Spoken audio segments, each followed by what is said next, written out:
Mayat seorang wanita ditemukan di pinggir sungai. Adiknya menangis histeris. Kakaknya yang selama ini ia cari ditemukan dalam keadaan tak bernyawa. Dia ingin menghampiri mayat kakaknya. Namun Pak Guru dan petugas menghalanginya. Siapakah yang telah membunuh kakak Yojin? Dan apa motifnya? Simak aja videonya. Jangan lupa like and subscribe ya.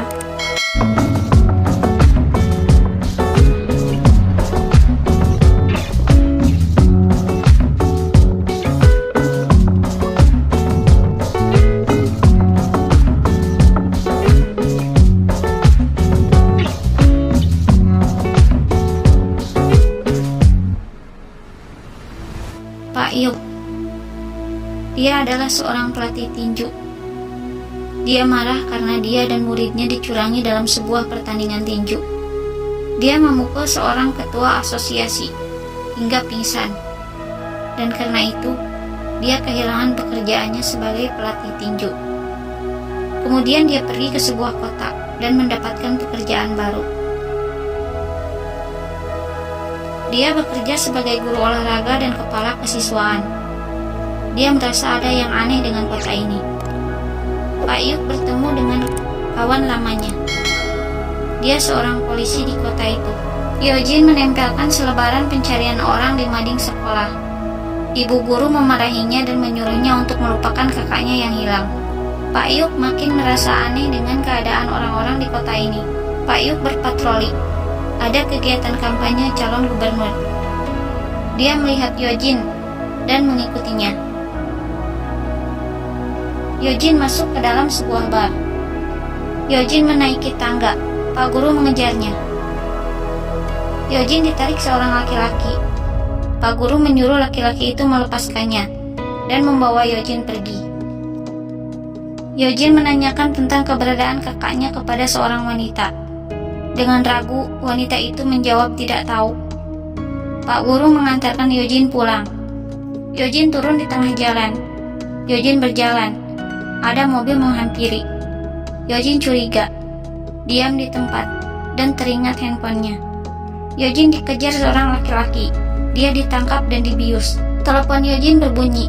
Pak Guru membaca pesan dari neneknya Yojin. Pak Guru putar balik dan melihat Yojin pingsan. Laki-laki itu kabur dengan mobilnya. Yojin dibawa ke rumah sakit. Pak Guru dan Yojin melapor ke polisi, namun tanggapan polisi sangat aneh. Pak Guru menanyakan keanehan itu kepada temannya yang berprofesi sebagai seorang polisi. Temannya menjawab bahwa semua bungkam sejak masa pemilu. Pak Guru terus berusaha membantu Yojin mencari kakaknya yang hilang. Melihat asap rokok dari WC wanita, Pak Guru segera memeriksanya. Dia menemukan botol pengharum ruangan yang jatuh ke lantai. Dia berusaha untuk menaruh di tempatnya. Dia menemukan hal aneh. Ada sebuah kamera di tempat pengharum ruangan itu. Pak Guru melepas kamera itu dan membawanya. Dia membuka datanya di laptop. Dia menemukan seorang laki-laki yang memasang kamera itu di WC wanita. Melihat tanda di lengan sweater laki-laki itu. Pak Guru curiga kepada Pak Kim, seorang guru seni, yang duduk di sebelahnya. Dia memeriksa lengan sweaternya. Ternyata, sweater Pak Kim dengan laki-laki pemasang kamera itu memiliki tanda yang sama. Pak Guru membuka laptop Pak Kim dan menemukan chat Pak Kim dengan Yojin dan kakaknya. Yojin pergi dengan Pak Kim. Pak Guru menelpon Yojin dan meminta ia menemuinya. Pak Guru meminta Yojin untuk tidak pergi dengan Pak Kim.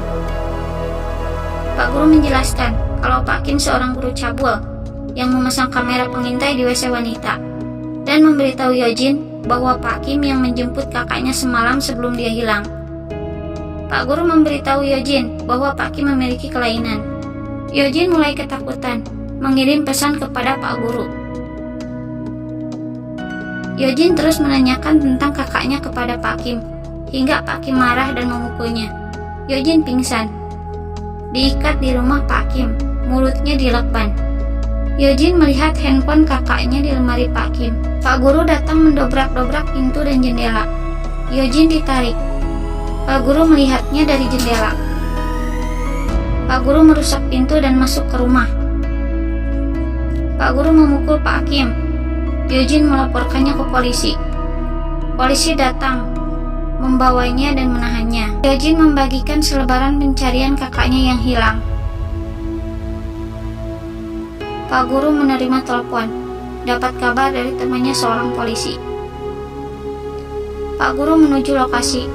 Temannya memberitahu mayat kakak Yojin ditemukan. Yojin lari menghampiri, berjalan menuju mayat kakaknya, melewati garis polisi. Petugas dan Pak guru menghalanginya. Yojin berteriak, menangis histeris. Yojin menangis di dalam mobil. Teman polisi berjalan menuju ruangan, membuka pintu, membuka laci. Ada CCTV. Mengambil barang bukti. Mereka melihatnya dari CCTV. Teman polisi berada di tempat servis handphone. Handphone yang menjadi barang bukti itu menyala. Dia mulai memeriksa panggilan terakhir, pesan terakhir. Dia menyebut Bos Janus dan Madam Isel. Teman polisi dipukul, HP diambil. Pak guru masuk ke bar, berbicara dengan Madam, menginterogasinya. Kakak Yojin bernyanyi di bar, di hadapan Pak Ketua dan tamunya.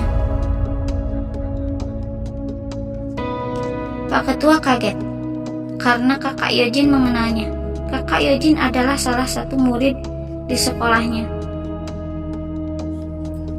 Pak Ketua takut rahasianya terbongkar. Ada teriakan dari dalam suatu ruangan. Mereka memeriksanya. Ternyata kakak Yojin kabur dan melukai kliennya. Laki-laki itu menelepon kakak Yojin. Laki-laki itu marah dan mengancam kakak Yojin. Pak guru berkelahi, kepalanya terkena pukulan, berdarah. Mereka kalah. Pak guru menginterogasinya. Dia tidak mengaku. Pak guru terus memaksanya. Akhirnya dia menceritakannya. Dia berjalan menuju suatu tempat. Dia menelpon. Telepon dimatikan. Kakak Yojin disekap. Ada yang menutup mulutnya. Kakak Yojin mulai lemah. Membuka satu pintu. Melihat dengan cahaya penerangan handphone. Memperhatikan kakak Yojin dan bertanya siapa yang menyekapnya. Dia terus memperhatikannya. Matanya berkaca-kaca. Dia menelpon Pak Ketua, menyuruhnya datang. Pak Ketua datang. Handphone kakak Yojin diinjak-injak. Kakak Yojin meminta tolong. Pak Ketua masuk. Kakak Yojin memohon. Dia berjanji tidak akan memberitahu siapapun. Pak Ketua membungkus kepala kakak Yojin dengan kantong plastik. Kakak Yojin tak bisa bernapas dan akhirnya meninggal. Yojin masuk toilet. Ada yang menyekapnya dan membawanya ke sebuah ruangan. Yojin sadar. Ia berontak. Pak Kim memukulnya.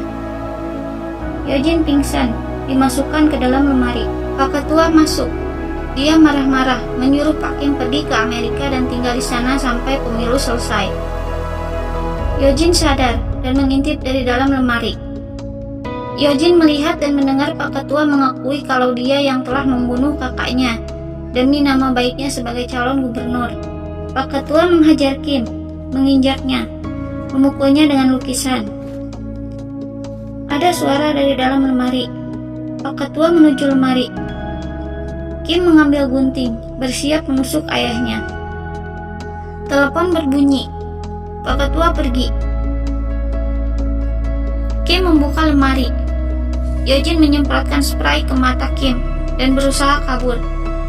Eugene bersembunyi di kolong meja. Kim mencari, mengunci pintu,